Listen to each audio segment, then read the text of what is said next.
上期讲到，窦宪攻灭北匈奴，立下了燕然乐石的巨大功绩后，窦氏一族便在朝中骄横跋扈、结党营私、胡作非为。汉和帝刘肇在宦官郑重等人的支持下，终于除掉了窦宪，从此宦官便逐渐走进了东汉的权力中心。那么，宦官是如何崛起的？他们对东汉王朝的覆灭起到了怎样的作用呢？本期视频，我们就一起走进从汉和帝到黄巾起义及宦官崛起。公元105年，汉和帝刘肇驾崩，时年27岁。由于他的许多皇子夭折，只有长子刘胜幸存，但自幼生有怪病，无法医治，所以幼子刘隆出生后就被送到了民间收养。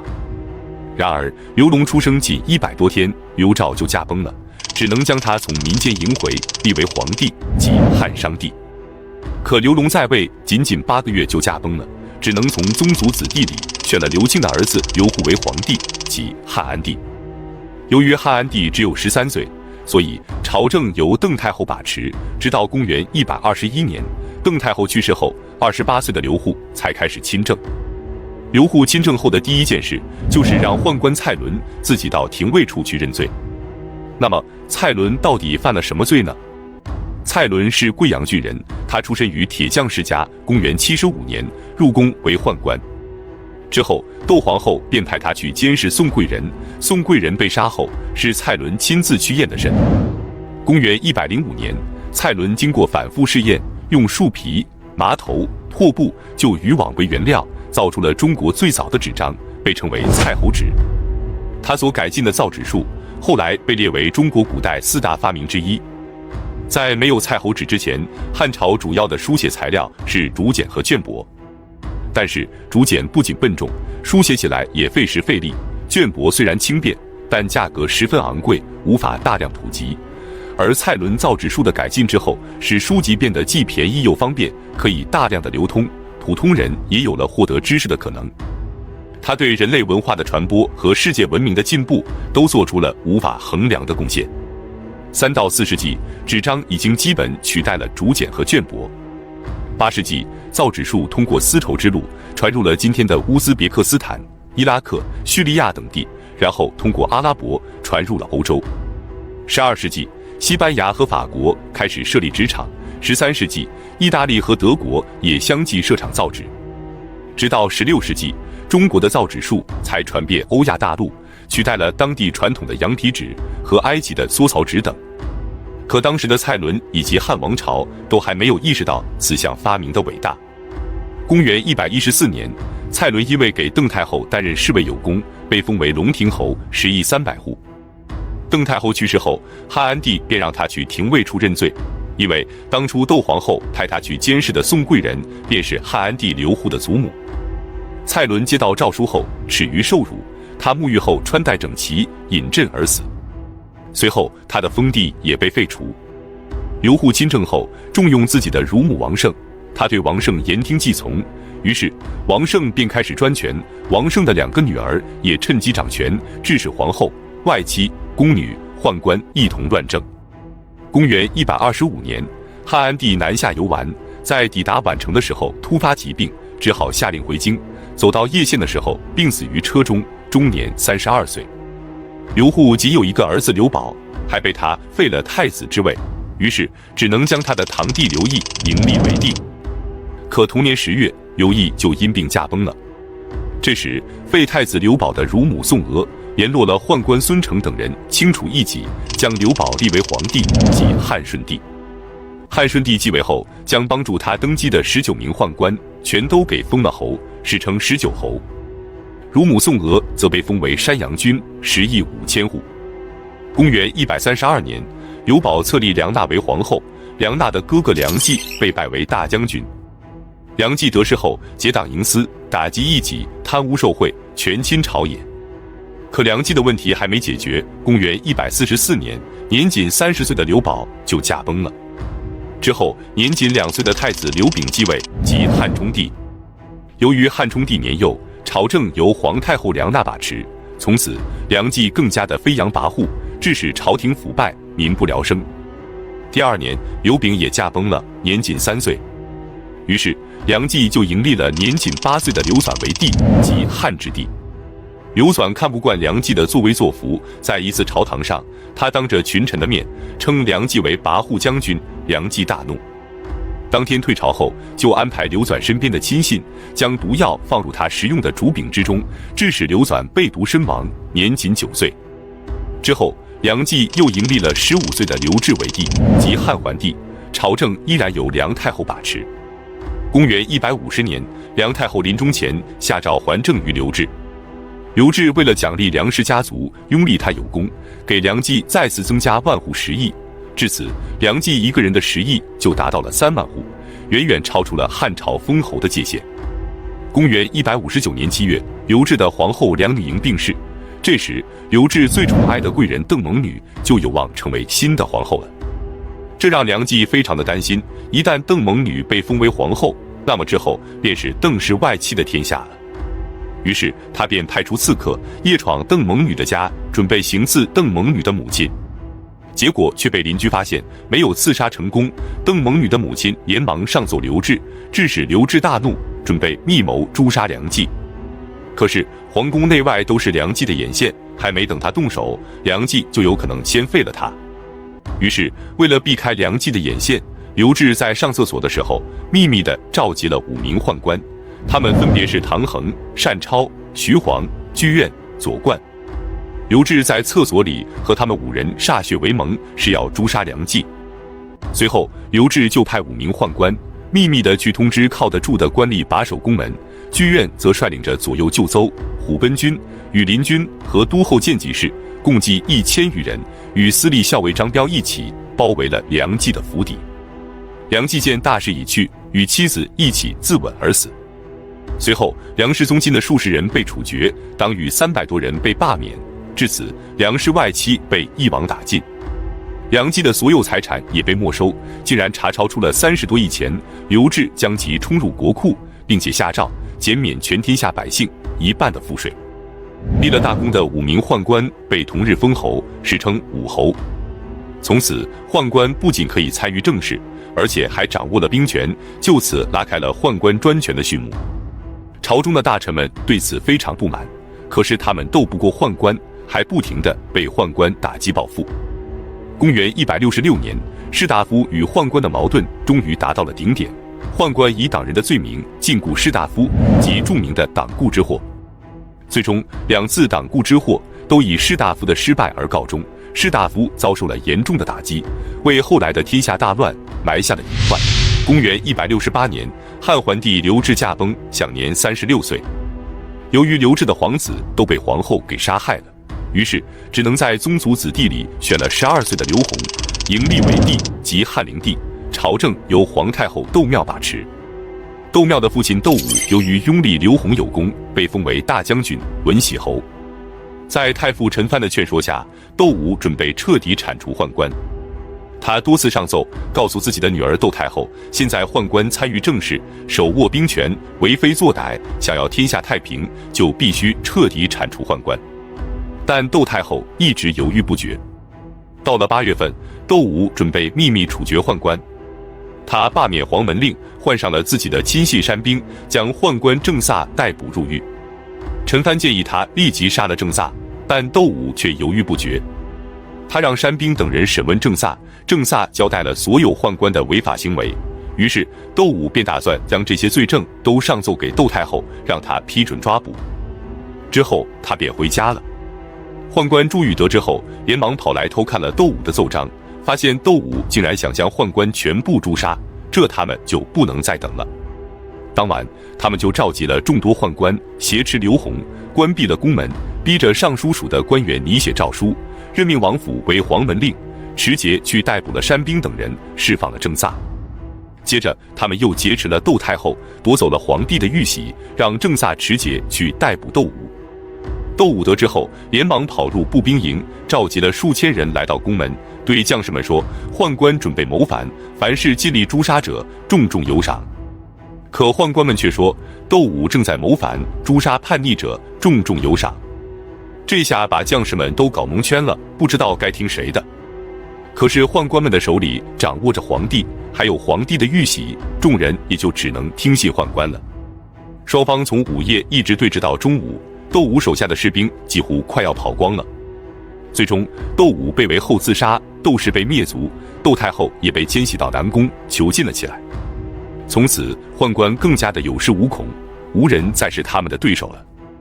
公元180年12月，何贵人为刘弘生下了皇子，取名为刘辩，刘弘便将何贵人立为了皇后。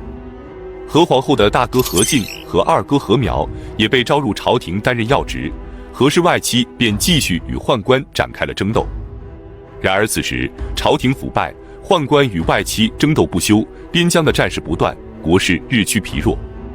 就在这时，又逢天下大旱，颗粒无收的百姓难以果腹，可朝廷不但不积极赈灾，还不减免赋税，致使天下百姓走投无路，饿殍遍野。公元184年，太平道的张角发动了黄巾起义，接着各州郡接连失守，朝廷震动。刘弘采用了黄甫松及吕强的建议，解除党锢，积极地组织军队，开始平叛。那么张角是如何起兵的？黄甫松能否平息叛乱呢？我们下期接着讲述。东汉末年，朝廷腐败，外戚和宦官争斗不休，兵役和徭役繁重，又逢天下大旱，走投无路的贫苦百姓便在张角的号召下揭竿而起，他们投绑黄巾，因此被称为黄巾军。那么张角是如何起兵的？朝廷又是如何平息叛乱的呢？本期视频我们就一起走进黄巾起义及黄甫松平叛。张角是巨鹿人，即今天河北宁晋县人。他受太平经的影响，同时吸收了早期的黄老学说，创立了太平道。他用念过咒语的符水为人治病，病人痊愈后视他为神明。之后他广收门徒，派门徒四处游走，去传扬太平道。几十余年间，信徒便扩充到了数十万人，遍布各州郡。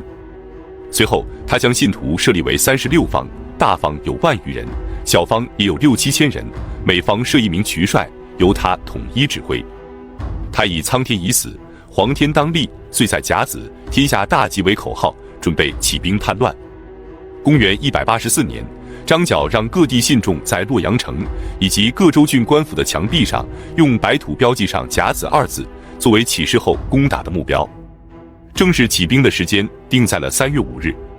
36方的总渠帅名叫马议元，张角让他把荆州和扬州的数万信徒全部收拢到邺城，即今天的河北临漳县，准备从这里开始起兵。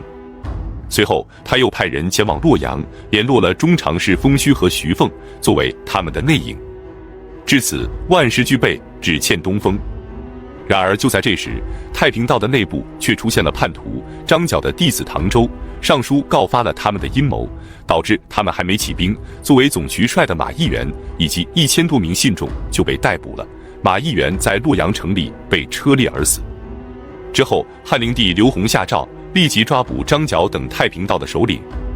可张角并不慌张，他不但没放弃起兵，还把起兵的时间提前到了2月份。他自任天公将军，弟弟张宝和张良则分别被任命为地公将军和人公将军，正式宣布起兵。同一天，各州郡都被黄巾军突袭，府衙被焚烧，地主豪强被劫掠，各州郡抵抗不住，官员纷纷逃亡。只用了10几天，就四处烽烟，天下大乱。汉灵帝刘弘大为震惊。3月3日，刘弘拜何进为大将军，率领羽林军驻扎在洛阳城外，保卫京师。同时，洛阳外围的8大关隘也设置了都尉，布防守卫。朝堂上，刘弘采纳了黄甫松和中常侍吕强的建议，解除党禁，赦免被宦官诬陷的官员，积极组织平叛。他任命卢植为北中郎将，黄甫松为左中郎将，朱俊为右中郎将。卢植是涿郡涿县人，即今天河北省涿州市人。他曾担任过九将军和卢将军的太守。他还是当世大儒，门下弟子有公孙瓒和刘备等人。黄甫松是安定巢那人，即今天宁夏固原人，是北堤郡的太守。朱俊是会稽郡上虞县人，即今天浙江绍兴市上虞区人。他们兵分2路出击。卢植率军北行，前往冀州去平定黄巾军。黄甫松与朱俊则率领4万人出兵颍川郡。颍川军的治所在阳翟，即今天的河南省禹州市。朱俊的大军在前，黄甫松率军殿后。他们到达颍川后，黄巾军的将领波才率众出击，朱俊不敌，连忙撤退。波才乘胜追击，朝着黄甫松的大军就冲了过来。黄甫松见敌军来势凶猛，只得暂时退守长社，即今天河南省长葛县东北。波才率军将长社团团围住，准备一举歼灭汉军。长社是个小地方，城小人少，而黄巾军人多势众，一时间长社被围得水泄不通，将士们异常的惶恐。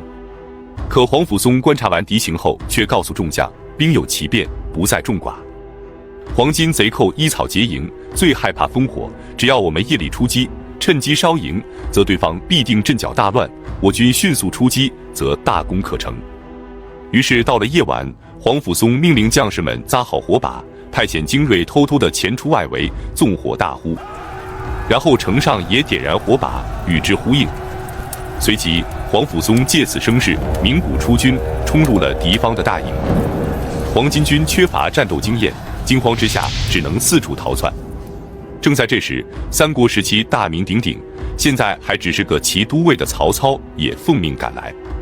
于是黄甫松、曹操、朱俊合兵一处，追击黄巾军的败军。最终黄巾军数万人被杀，大败而逃。刘宏收到战报后大喜，封黄甫松为都乡侯。6月，黄甫松和朱俊在汝南郡再次大败波才，迅速地平定了颍川郡、汝南郡以及陈国。8月，他们又在仓亭击败了黄巾军，斩杀了7000余人，将领不易被擒。至此，洛阳以南的黄巾军主力基本被平定了。接下来，我们再来看卢植的北路军。卢植攻打的是张角的主力，包括张角的2个弟弟张宝和张良。他率军来到冀州后连战连胜，张角被迫撤退，一直撤到了广宗，即今天河北省威县东。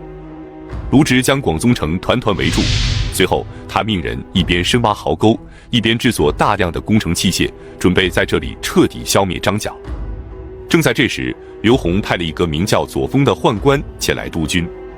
有人建议卢植要给左峰行贿，要不然必定会被穿小鞋的，但被耿直的卢植断然拒绝。果然，没讨到好处的左峰非常气愤，回到洛阳后就对汉灵帝说，广宗城很容易就能攻破，可卢植就是按兵不动，我想呀，他应该是等着老天爷用雷劈死张角吧。刘宏听后大怒，立即下诏免除了卢植的官职，并用囚车将其押往洛阳。随后他拜董卓为东中郎将，接管卢植率领的大军。董卓是陇西郡临洮人，即今天甘肃省岷县人。他的父亲曾做过颍川郡伦氏县的县尉，随着父亲的离职，他也返回了家乡。成年后，他在陇西郡担任官吏，因为平叛胡人有功，一路升迁到并州刺史及河东太守。董卓上任后，立即改变战略，他放弃攻打广宗，率领主力北上，前去攻打张宝驻守的曲阳。然而，他将曲阳围攻了2个月，就是拿不下来。刘宏没办法，只能将董卓也罢免了，交给廷尉审理，让黄甫松移军北上。10月，黄甫松率军到达了广宗城，他与张角的弟弟张良数次展开激战，可依然久攻不下。有一天，黄甫松观察敌情的时候发现，黄巾军的将士们上了战场是非常勇猛的，可休息的时候却异常的松散。于是他立即命令大军休战，不得主动出击。果然，休战后的黄巾军变得松懒散漫。鸡鸣时分，黄甫松下令全军出击，趁夜突袭敌营。黄巾军仓促应战，一败涂地。最终3万多人被斩杀，5万多人投河而亡，主将张良战死。黄甫松命人砍下张良的首级，派人送往洛阳。随后他让人四处搜寻张角的下落，然而被告知张角在他到来后不久就病死了。至此，黄巾军的3公将军就只剩下曲阳的地公将军张宝了。11月，黄甫松与巨鹿太守郭典合兵攻下了曲阳，黄巾军死伤10余万人，地公将军张宝也被斩杀了。就这样，不到1年的时间，张角3兄弟全部被除，黄巾之乱也随之落下了帷幕。黄甫松一战定乾坤，名震天下，被称为大汉最后一位战神。刘宏任命他为左车骑将军，领冀州牧，并封为怀里侯，10亿8千户。黄甫松奏请刘宏，希望能免除冀州百姓1年的田租，用来赡养饥民。刘宏同意了他的请求。于是冀州的百姓写歌传唱道：天下大乱兮，是为虚；母不保子兮，妻失夫；赖得黄甫兮，复安居。跟随黄甫松出征的还有豫州刺史王允。他在打扫战场的时候，竟然意外地发现了一封中常侍张让的宾客写给黄巾军的信，王允便怀疑张让私通黄巾军，于是他立即给刘宏上书揭发张让。然而张让可是10常侍之一，是汉灵帝最为宠信的宦官。那么王允的揭发能够成功吗？作为宦官的10常侍又是怎么回事呢？我们下期接着讲述。上期讲到，黄甫松等人不到1年就平息了黄巾之乱，可没多久，黑山军和西凉兵又相继爆发了叛乱。那么这次叛乱能被平息吗？本期视频我们就一起走进10常侍权倾朝野及董卓不听调遣。黄巾之乱的同一年，凉州也发生了叛乱，于是汉灵帝刘宏便派黄甫松前去平叛。黄甫松走后的第2年，张牛角和楚燕联合起来攻打颍桃，即今天河北省的宁晋县。之后，楚燕推举张牛角为黑山军首领，可没多久，张牛角就被刘建所伤，命在旦夕。临终前，他命令部下尊奉楚燕为黑山军新的首领。楚燕为了继承张牛角的遗志，改为张姓，因为他身轻如燕，又骁勇善战，所以大家都称他张飞燕。接着，他联合了常山郡、赵郡、中山郡、上党郡以及河内郡的众多叛匪，部众迅速地壮大到了近100万之多。如此大的规模，朝廷已无力清剿。所幸张飞燕并不想推翻朝廷，只是想割据称雄，于是派遣使者前往洛阳，请求朝廷招安。汉灵帝立即任命张飞燕为平难中郎将，管理黄河以北的广大地区。至此，黑山军之乱算是暂时平息了下来。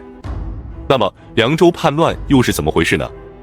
凉州叛乱是由北宫博玉、李文侯、韩遂、颠章等人以讨伐宦官为名，进犯长安的3府地区开始的。185年3月，刘宏派黄甫松前去平叛，可7月份就召他返回洛阳，原因是10常侍的赵忠和他有仇。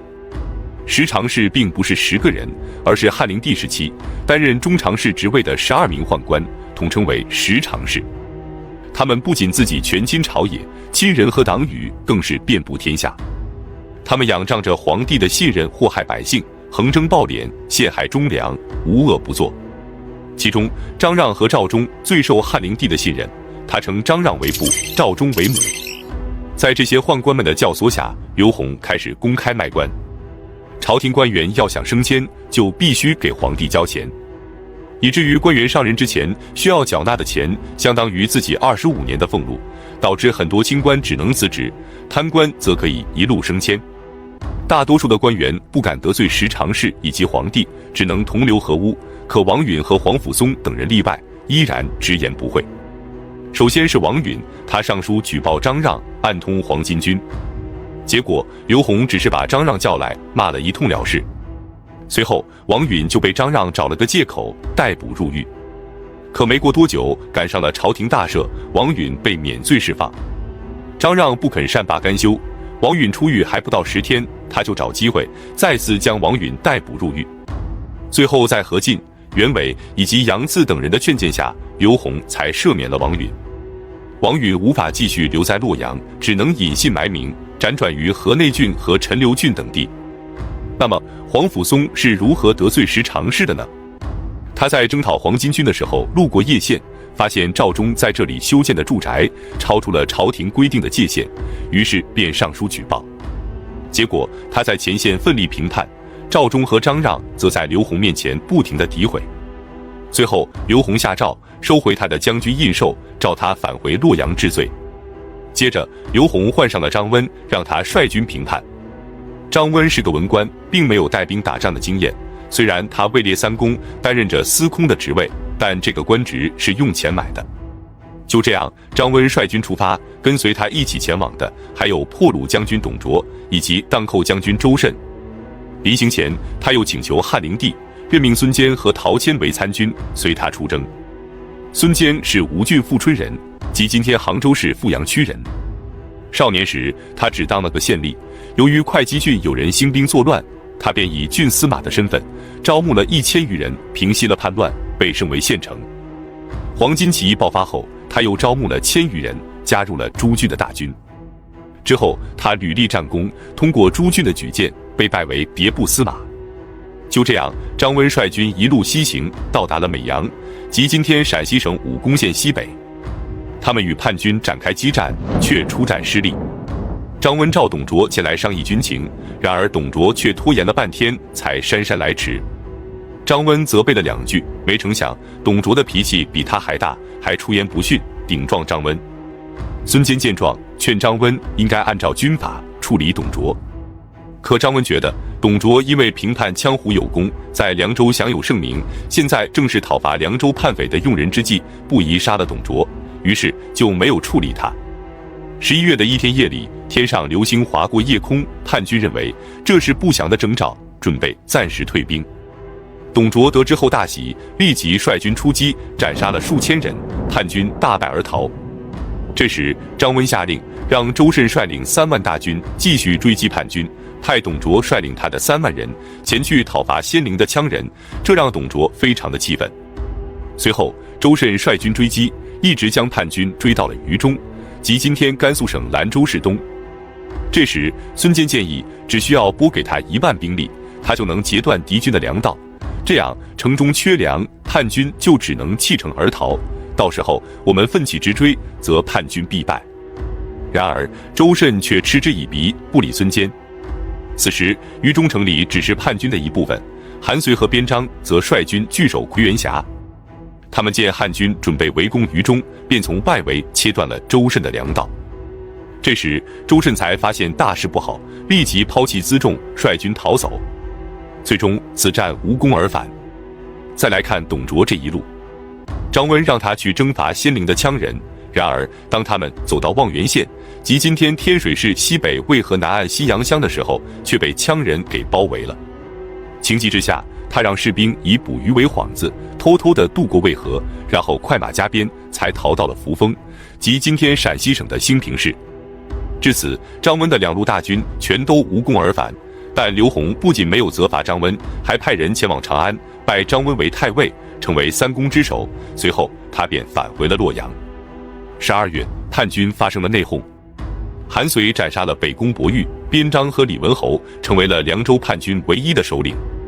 187年3月，韩遂拥兵10余万，准备攻打陇西郡。凉州刺史耿比集中了6军兵力，抵达陇西郡的狄道县，即今天甘肃省临洮县，准备迎击叛军。然而陇西太守李相如投降了叛军，接着耿比的军中发生了兵变，耿比被杀，他的军司马马腾也投降了韩遂。至此叛军无人可挡，他们便来到了汉阳郡。汉阳郡的治所是蓟县，即今天甘肃省的甘谷县。这时汉阳郡一个名叫王国的人，自称合众将军，也举兵反汉。于是韩遂和马腾就拥戴他，成为了叛军的首领。随后他们率军围攻汉阳郡，汉阳太守傅谢战死。从此之后，东汉王朝基本丧失了对凉州的控制权。刘宏非常气愤，立即下诏罢免了张温的太尉之职，改拜崔烈。可7个月之后，崔烈也被罢免了，又改拜曹嵩。曹嵩原本并不姓曹，《曹瞒传》里首次提出说他本姓夏侯，但目前争议比较大。他之所以姓曹，是因为他给宦官曹腾当了养子。